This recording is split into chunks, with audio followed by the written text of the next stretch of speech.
The Dallas Cowboys got back on track against the Las Vegas Raiders. A nice win, 33-16 in Las Vegas, I believe, and it was a really good way for them to get back on track. So, Michael, you ready to talk about this one?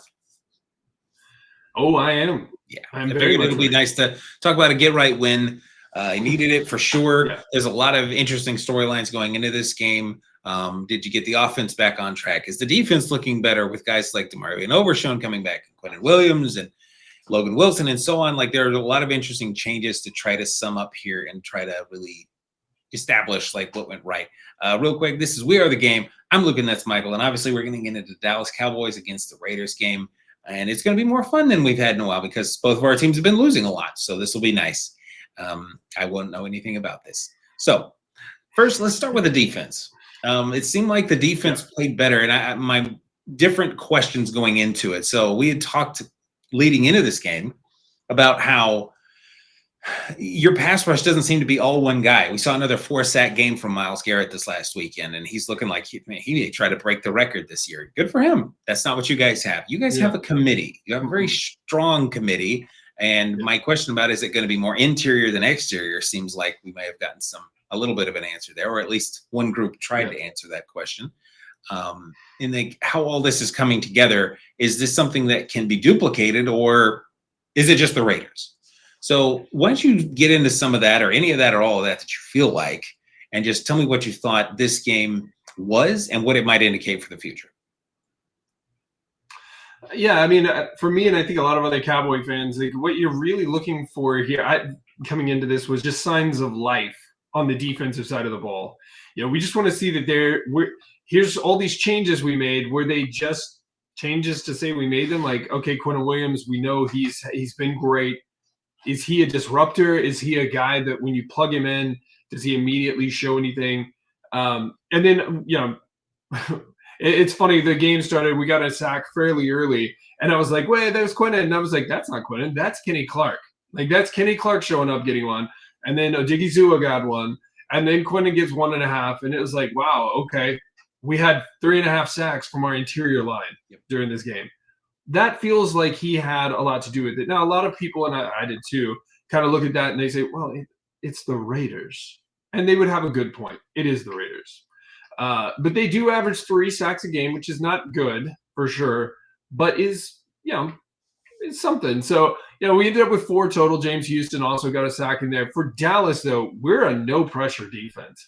Like, we've been struggling. The only other team I remember us getting any pressure on in any real regard was the Arizona Cardinals. Thank you for that. And now the other thing I felt like that was different is, yes, we got a number of people in here, but all of these guys are linemen. We were not really sending our secondary in. We weren't really sending our linebacker core in. It was just the front 4 really getting pressure. And that's kind of exciting because hopefully it relieves some of the pressure downfield on some of the other players. So as far as the line goes, and kind of going to your point about where is that pressure coming from in this game anyway, it was coming interior on the line. Of course, what does that mean against the Raiders? Who knows? Next week, of course, we'll have a real challenge. The only challenge that really matters. So we'll see how that goes. But not to get into that too much right now. Ezraku played another great game. So it's like a lot of this line play is really good. But we've struggled. And I felt like the biggest struggle was less in our secondary and more in our linebacker group.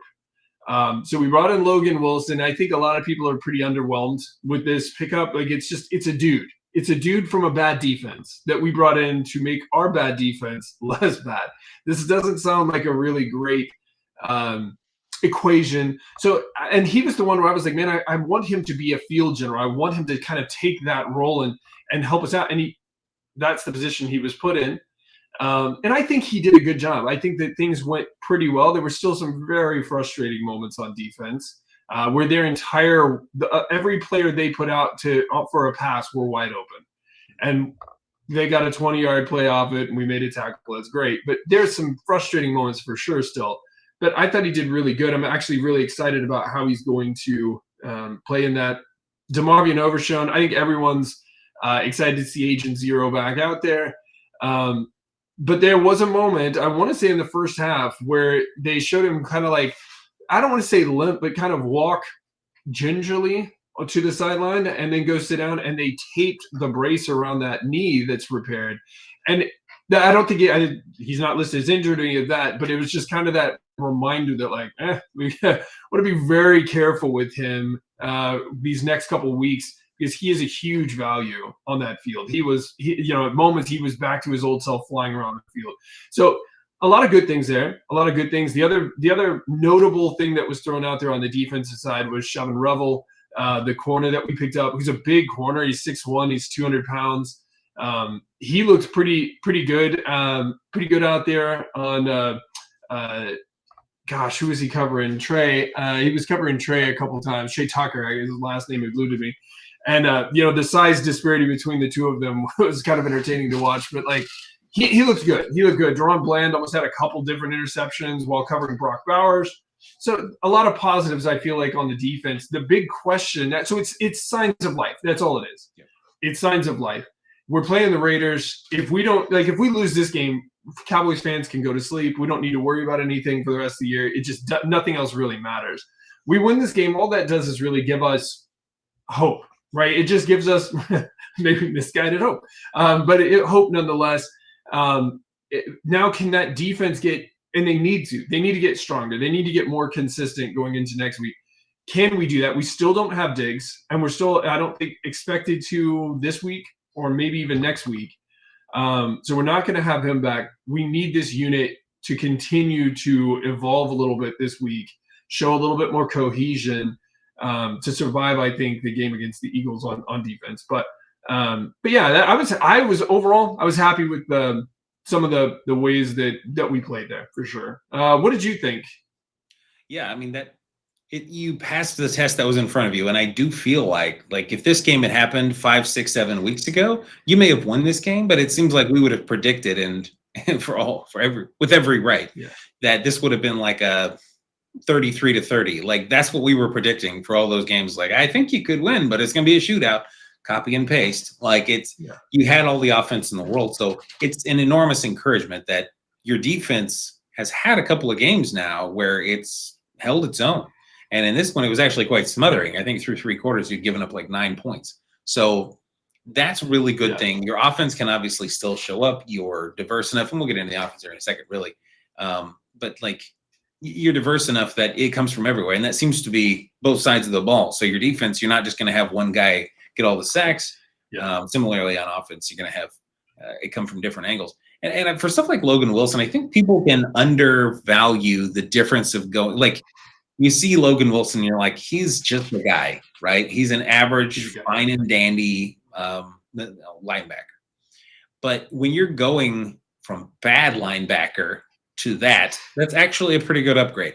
You're right. It's not. You didn't go from whatever you had before to prime Bobby Wagner. It's like, okay, that's fair. You didn't, but that wasn't out there to be had right now. So I do think it's a nice upgrade, and it can be a disproportionate gain to just have it not be a weakness anymore. So you just don't have this like mortal flaw. And so like, that's a really good thing. The changes you made on defense seem to be bearing fruit very quickly, and we'll see if they can sustain it, see if they can stay healthy, knock on wood, if you're into that kind of thing. But yeah, so let's get into the offense though. Your offense had kind of taken a step back, it seemed like, in the last couple of weeks. In the last 3 or 4 weeks, it just wasn't as prolific as it had been. Seemed like it was back to pretty much full steam now. George Pickens took the reins this week as the one. Seems like they can just kind of take turns if they feel like it. It just seemed like his game. But again, I kind of like you have a pass rush by committee and you have a pass by committee, at least for touchdowns, because it wasn't stacking up on anyone. I am curious also to know what you think, besides of what you think of the actual, the actual production, what you think of, did they just stop trying to score as much after the third quarter? Because obviously your offense just kind of fell off a cliff in the third quarter or so, something like that. It seemed like, did they just start playing prevent and running the ball a lot, or did the Raiders kind of figure you out? So what'd you think? So I mean, let's start with that question, I guess. So I don't know that I felt like we took our foot off the gas completely. I think that we definitely did not complete some drives, but I didn't feel like that was necessarily us taking our foot off the gas. Like that, the fourth quarter drive in particular, we got a safety, which was fun. Poor Ashton. But we got the safety, and we got really good field position, right, because of the onside punt attempt. Yeah. And so we had really good. And I was like, why are we not marching this immediately? Like, let's go. Like, let's just march down and put another 7 on the board. And I felt like we were playing careful, right? And that works for some teams. I don't know that works for us. I don't think that's what we're good at. But I think that's kind of the direction we were going, because they really didn't get a lot of pressure on Dak. There was that one early moment where Max Crosby said, "Hey, I need the attention from everyone for a minute, so I'm going to cause a forced fumble," and they recovered it. It was not a good moment for Cowboys fans, who were like, "Well, season might be over," and then it turned around okay. But that was like the one major moment where they really had Dak. A lot of other times they had a little bit of pressure, but our line really came through. I think there's still some people getting back into the cohesion of things on the offensive line from injury. Coming back, Cooper Beebe was out there. One of the most entertaining. To be fair, he did get punched in the face, but the flop afterwards was wildly entertaining. Guyton, I believe, might have been Booker. One of the Tylers took a dive, and Cooper Beebe's just standing over him, looking at him like, "What are you doing down there?" It's pretty entertaining. But like you said, the George and CD thing, we talked about this earlier in the season, that one of the concerns I had about George Pickens was actually CD Lamb. That if George came in and he got attention, that CD Lamb might be the guy to get jealous. He might start impacting his play. I don't know how well that's really working internally, but from the outside, it looks like they've managed to find a happy place where they just don't care. George caught the ball. CD ran a route to the right. Pickens had a ball on the left. He went off, and CD Lamb just turns around and starts waving like, "Hey, bye!" As George walked into the end zone. They seem to enjoy each other's success pretty genuinely. Yeah. And if that's really the truth, that would be phenomenal. So, from that side, it was nice. Jake Ferguson was in the mix as well. He had a good touchdown catch that he got to mime his way through. But yeah, I mean, a lot of things were working on the passing game. Dak looked really good. 25 out of 33 passing is really solid. Like you were saying, the run game was going as well, both with Javonte running, but also with Malik Davis, who no one's ever heard of. So the offense looked good. It's the point, though, that we didn't score more was kind of frustrating, only in the sense, who can, well, Michael, why do you want to run up the score on the poor Raiders? I don't really care about running up the score. I care about finding the momentum and trying things out, making sure we have things down before we go play a Super Bowl contender next week, who's also our bitter rival. This is the same team that was spitting in people's faces at the beginning of the season. This is going to be a rough game. We want to have everything lined up before that game. So to me, it's not so much about run up the score. It's more about just being loose, being ready to go. Yeah. Yeah, I get that. Yeah, I'm pretty happy with how the offense went overall. Yeah. Oh, yeah. No, there's no complaints with winning by 17 over. I don't care who it is. So, that makes perfect sense. I get you, though, with it's not running up the score. You have been a team at many points in this season that has given up a lot of points in a hurry. So, and Geno Smith is kind of known for having a good deep ball. So, I get you. Yeah. It makes sense. Again, it's the kind of game my Cardinals would have made close, so we're just giving up completely. But I'm glad it came out on top for them, obviously. Next week will be a much better test, home against the Eagles. It'll be one of the best games of the week. It's not even because Dallas is this juggernaut, but because Dallas is kind of must-see TV every week, and the Eagles legitimately are juggernauts. So if you turn that game, and again, we'll get more into that later this week, there will be some talking happening, and there will be some sweating with Stephen A. Smith, and that will be fun to cause. So yeah, we'll see. So all right, well, fantastic. Unless you got anything else to add, let's wrap this thing up. Okay, sounds good. Well, excellent. Well, thanks everyone for joining us. We really appreciate everyone who's been able to like and subscribe and join us multiple times and tell us stuff down in the comments about what you thought of this game. And what do you think of the upcoming Eagles game and how you think that's going to go? Even if you think the Cowboys are going to get rocked or if it's going to be a tornado and they don't even have the game, whatever it's.